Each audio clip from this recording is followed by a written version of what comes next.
Hello everybody, welcome back to Cinderella Phenomenon. You might remember we left off with some pretty heavy conversation with Karma in the forest, and now it is the next day, and we're gonna move on with our lives, I hope. Don't know why I agree to this when nothing changes. Today I am once again out in town with Karma, running errands. Since we've been partners, he insists on me coming with him every day. Why do you need a new dress? Because a lady needs all kinds of dresses in her closet.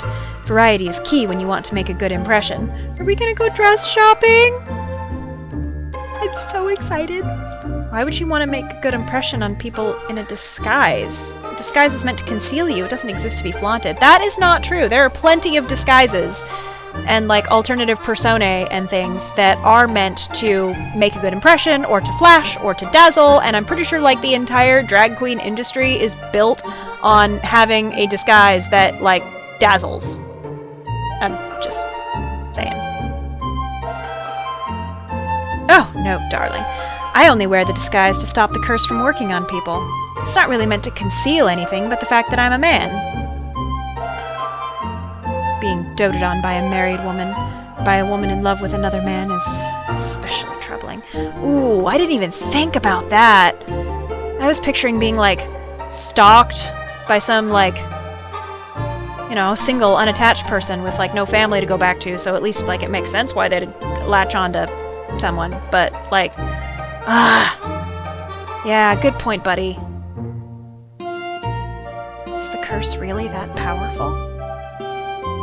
Karma leads me over to the dress store, and our conversation pauses when he goes to the store owner to give specifications for a new dress. When we leave, Karma suggests going someplace to reward me for all my hard work. Reward me, eh? What kind of reward are we talking about? Is it gonna be ice cream? You're treating me? Why wouldn't I, darling? You've been helping me for a while now. What is this feeling? Gratitude? Karma does owe me for everything I've done for him, so why do I feel like this? You know, it would be much easier for you to just help me carry bags. Ah, there! Let's buy one of those cupcakes! Karma cuts through my suggestion easily. Does he really dislike work so much that he'd rather pay me off for helping him? Karma takes me to a stand showcasing all kinds of cupcakes. There are some with colored frosting, others with fancy decorations. Some are especially eye-catching, like a bright blue cupcake decorated with little stars. That sounds so delightful! I want one! Anything catch your fancy, ladies? All of them, actually. Alas, I don't think eating them all would be good for my diet. What do you think, princess? We'll share one. Are we gonna share one? Is it gonna be like Lady and the Tramp style, or are we gonna be like decorum-y and cut it in half? I turn back to the cupcakes, which I realize are big enough to share between two people. Oh, I love giant cupcakes. I love giant cupcakes and tiny regular cakes. It's my curse. Am I choosing one for myself or one that Karma would like? I guess he is treating me, but two cupcakes catch my eyes. One has a tiny little creature sitting on top of the frosting. Seems to be a little lizard of sorts. Though it is strange, the colors remind me of Karma's dress. And you know, in that picture, that art picture, when Karma first enters the toy shop, there is in fact like a Pascali looking chameleon in the background behind him. Fun fact, go back and check it out. The other cupcake is decorated with little white chocolate pearls. Oh, those pearls are small and somehow cute. But Karma might like the other cupcake. So it's between those two. Which would you like, Sophie? We're gonna save. Now both of these cupcakes sound entirely delightful. I'm honestly not sure which one Karma would like. Because, like, I don't know, maybe he likes lizards, maybe he doesn't like lizards. Maybe the whole lizard thing is all just 100% coincidence. And, I don't know, maybe he would like the pearls. I mean, he's got little pearls on his little rose thingy.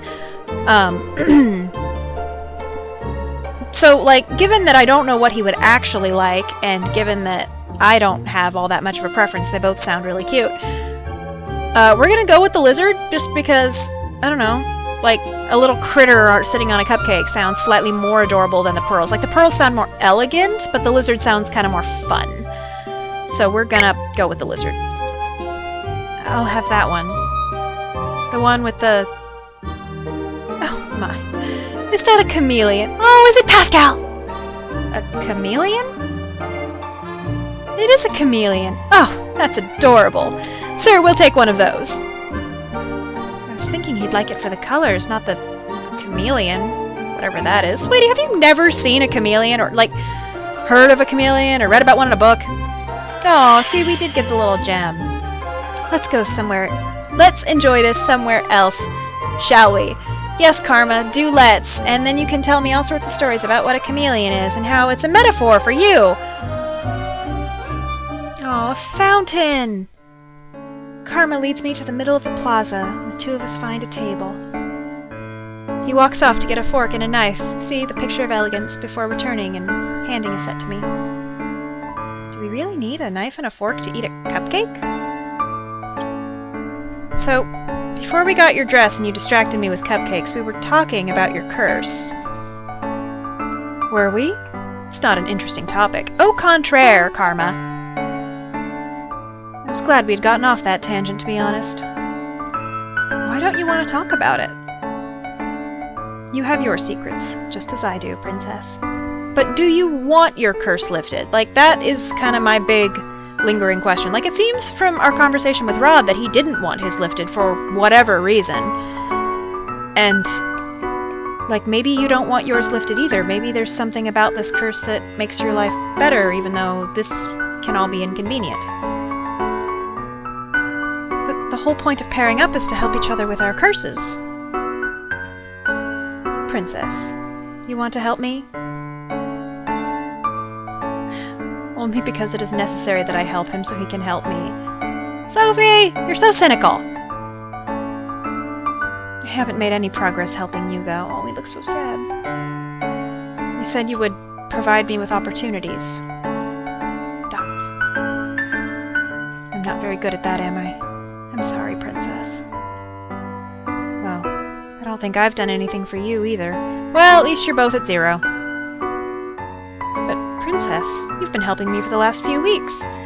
Whether or not it's an obligation, you're still good company. Really? You honestly think Sophie's good company? Like, I think you're good company. I'm amazed that you think that Sophie is good company. Good company? No one has ever told me that before. They only chide me for being difficult to speak with. Oh, look at the chameleon. It is like a little Pascal. Karma starts cutting the cupcake. It's like a chocolate with a strawberry or raspberry or something. His knife sliding through the frosting and cake with ease. Yeah, that's what knives do.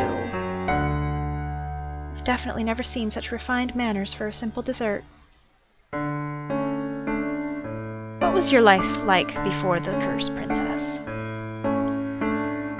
have no need to tell you any of that. Why not? It helps paint a picture. No, it's not necessary, but I am curious. Would I be doing a good deed in telling him? I don't think so. How about we trade off, fact for fact? You give me a story today, and I'll give you one tomorrow. What makes you think I'm interested in your life? Sophie! I'm interested in his life. Do a good deed for me, Sophie. Gosh, this protagonist. Well, you do keep asking me about my curse. Only because we're working on breaking our curses. Sophie! Okay then. We won't talk about the past or any secrets. We can talk about this cupcake instead. What? Why does he always insist on changing the topic? You!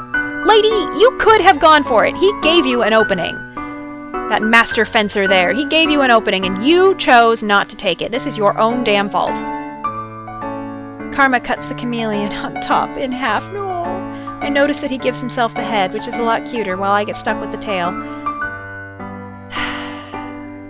We chose it because we thought he'd like it. That is why we chose it. So don't begrudge him the head of the chameleon. Chameleons are little lizards that can blend into their surroundings. Is he willing to go this far to avoid the subject? He's segueing, Sophie! When I was a child, my father used to call me a chameleon. What? I hid a lot to avoid responsibilities. Oftentimes, no one could find me, not my father nor the servants. If he had servants, then that makes him a noble? One day I was out searching for a mythical creature in our garden, and I came upon the chameleon. It was this small, silly little lizard, but I'd only found it because I was looking for something fantastic. The lizard on the cupcake does not seem all that fantastic, Sophie! Shut up! My father explained what it was to me. Then he started calling me his silly little chameleon. It was ridiculous, but he said I was always very good at hiding, so it suited me. Yeah, now you're like a bird. Dots. What is it, Princess? It seems like you're still good at hiding. You hide behind your disguise and keep many secrets. I suppose I'm still a chameleon, then. I don't think that nickname makes any sense. Go look at a chameleon! Sometimes they don't have to. Nicknames don't have to make sense to be endearing, Princess. Can we please just get back to the subject at hand? Yes, this cupcake. See? He knows what's up. If you insist on sharing a story for story, then I will tell you something about me. Oh? You didn't seem the type to want to share. I normally don't see any reason for sharing things about my past, no. Mother once told me that to confide in someone else was a weakness. Mother! Ah! But more than that, I always worried the others would judge me. No one has ever wanted to listen to me. I know enough about others' opinions of me to know they think I'm the one at fault. Always. I won't judge you, Princess. Right in the heart. It's like you can read your mind. I mean, I wouldn't judge you for not wanting to say anything to me. I divulge nothing to you, after all. A story for a story. That's the deal, right? I expect you to keep to it. Or rather, a fact for a fact. It's not like I have to tell him everything, just something about myself. I will tell you about my life at the palace. It's not as if it's a secret, though I doubt Karma would understand. Ever since Mother died, the palace has been a cold place. Why the surprise? It's because you see Emmeline and Rod and assume we're all one big happy family? I do have to admit that Princess Emmeline seems quite gentle. Prince Rod is quiet, but he seems like an honorable man. Man? He's not like a teen? When I saw you and the princess at the dress store, Princess Emmeline seemed very nice. Is she not? Her kindness is fragile at best. She tries far too hard for it to be genuine. Her insistence is irritating. I've never wanted to be friends with her. Sad dots. The king took a second wife after my mother died, as if she never mattered to him. Karma is silent and I continue to talk, my emotions loosening my tongue. I'd meant to stop there, but the words keep coming. The only one who ever showed me any affection in the palace was Mother. King never paid much attention to me in the first place, but he treats Rod and Emmeline far better than he's ever treated me. What was your mother like? All of my fondest memories are of her. She was always with me in the palace, teaching me right from wrong. She taught me how not to show weakness, who to speak with. Who to speak with? Needless conversation is useless. People are often very likely to lead you astray. That was the reason I never saw any reason to speak with the townfolk. Dots. Will you judge me as everyone else does? No, Princess. I'm not judging you. I'm just a little sad. Sad? Why would he be sad? It sounds like you lived an empty life. It was not an empty life. But it sounds as if your mother separated you from everyone. That's what we were saying earlier. It wasn't as if the townsfolk would have accepted me anyway. How do you know? Mother said they were not to be trusted. How does she know? Princess, about your mother. will not hear you speak ill of Mother. No, I only had a question about your mother. Karma coughs, and I pause to stare at him as he clears his throat. What is it? This... Oh, gods.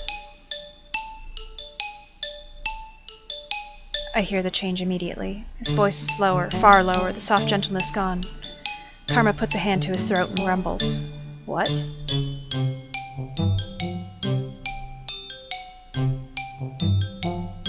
Karma's voice is teetering on the edge of sounding unmistakably male.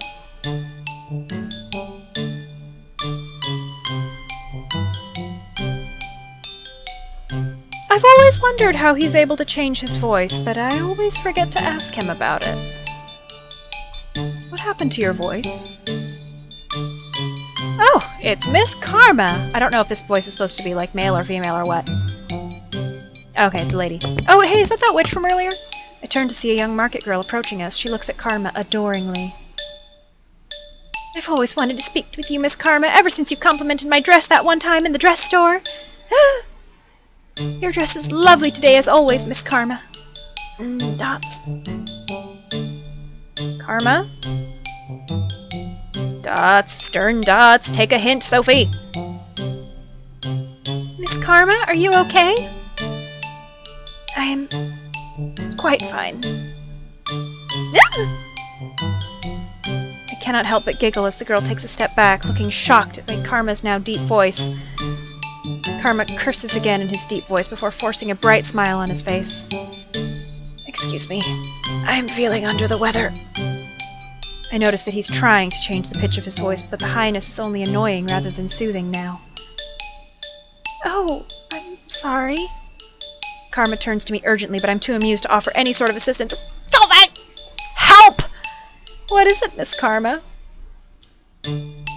Karma's smile is forced and his eyes are glaring at me. I laugh once again, not able to help myself. His expression softens, but only slightly. I'm glad that you laughed, but I need us to keep his cover, because that's what he wants, okay? It says attempt, though. If I do that, will the attempt actually succeed? I hate it when games do this. It's like, attempt to do the thing. I'm gonna attempt it. And if things end badly, we'll come back and try the other option. But I'm gonna try to get him out of this. I think we'd better get going. Karma nods his head. I'll have explaining to do if we just sit here. Is there nothing I can do to help you two?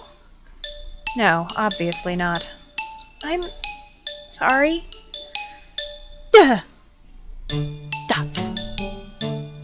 Does not look amused. Why? I'm only trying to get us out of here faster. Leaving.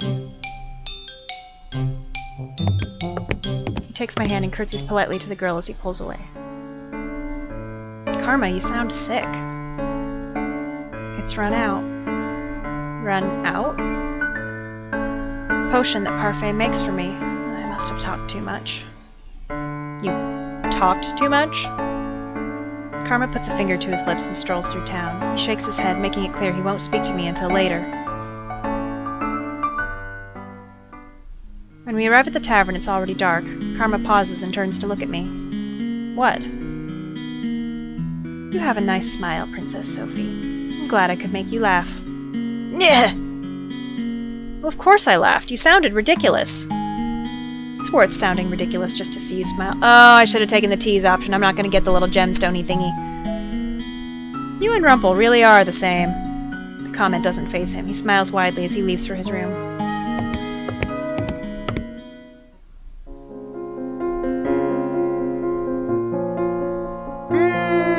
Yeah, no, we're gonna try it. We're gonna load it. We're gonna do this thing properly, and we're gonna try getting like a good ending or whatever. Alright, we're gonna tease him. It seems like such a mean thing to do. He obviously wants to leave, but I cannot help myself. Miss Karma, I do wish you would say something.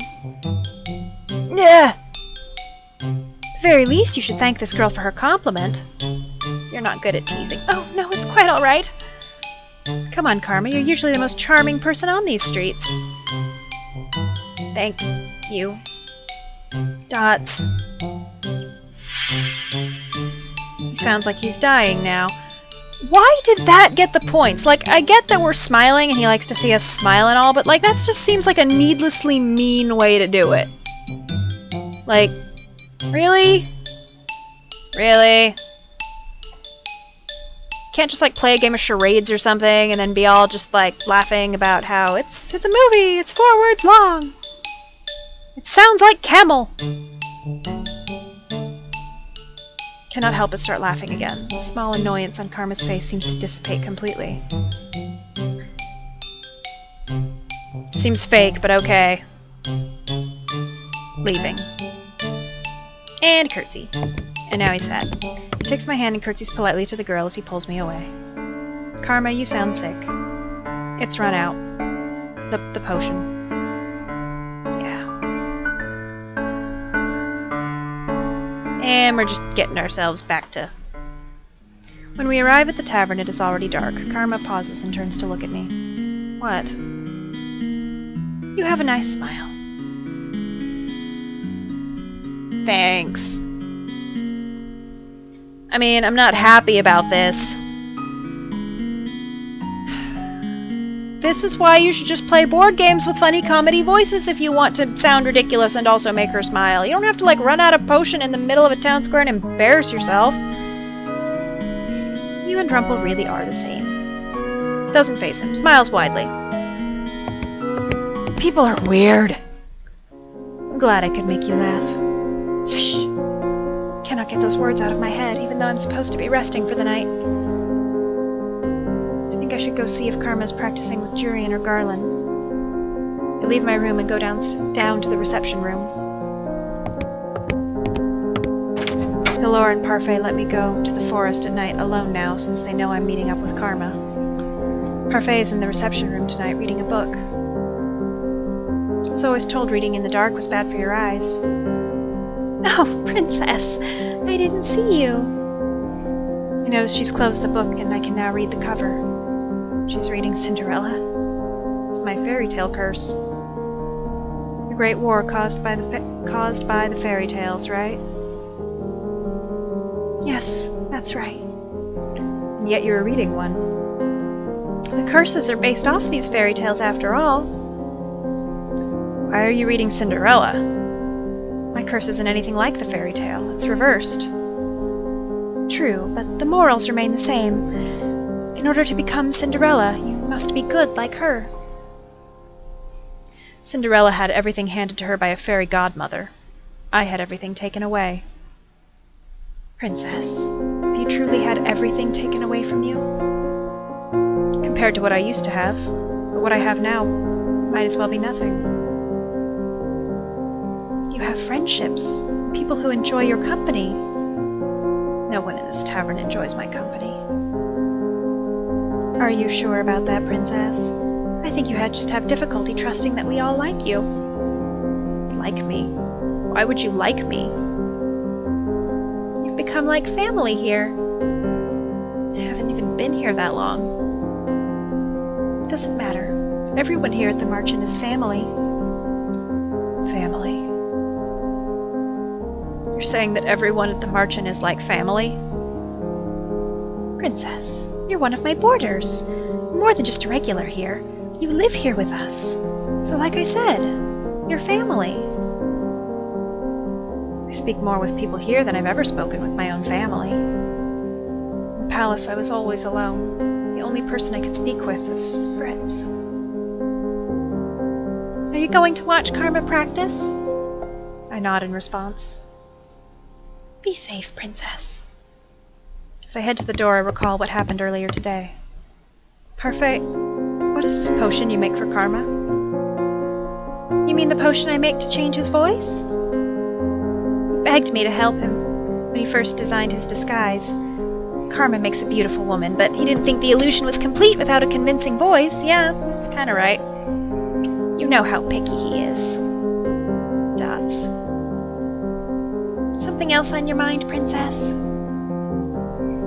Karma hides his curse, but you must know the conditions for breaking it, don't you? Parfait does not answer. are you also keeping it a secret? Princess Sophie, not everyone likes to talk about their curse. I think it would be better if you ask Karma directly. I just don't understand why he won't tell me everything when I'm trying to help him. Just as you think your good deeds are difficult, there's also something about Karma's curse that he can't come to terms with. I put my hand to the necklace around my neck. I still haven't performed any good deeds. Can I really do this? I'm going now. I walk out the front door and into the forest. I decide not to think about all of this, at least not until later. I wish this was all simpler, and that Karma wasn't cloaked in so many secrets.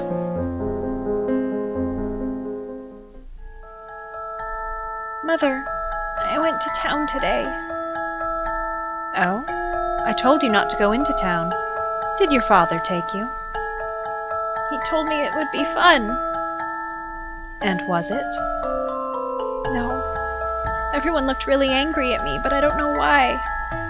I've told you before, haven't I, dearest one? The townsfolk are jealous of you. Jealous?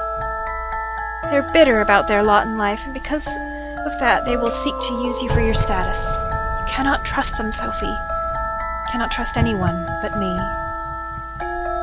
Trusting others will only lead you to heartbreak, Sophie. You need only trust in me because I will never hurt you. You know, every time we do one of these little funky parchment scenes, we see a little bit more of Mother. It's interesting, because, like, before it was, like, exclusively focused on the little girl. And, like, we're slowly getting more of the picture of Mother.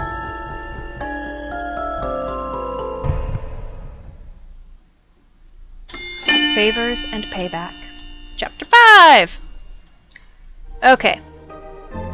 I think that right now is a good time to end this episode. It's just a couple minutes short of usual, but, you know, it's the start of a chapter, start of something new. So, we'll go ahead and save it. And one more time, just because we're... Yeah. And I will see you all in the next episode. And, you know, I figured out what was wrong with my outro.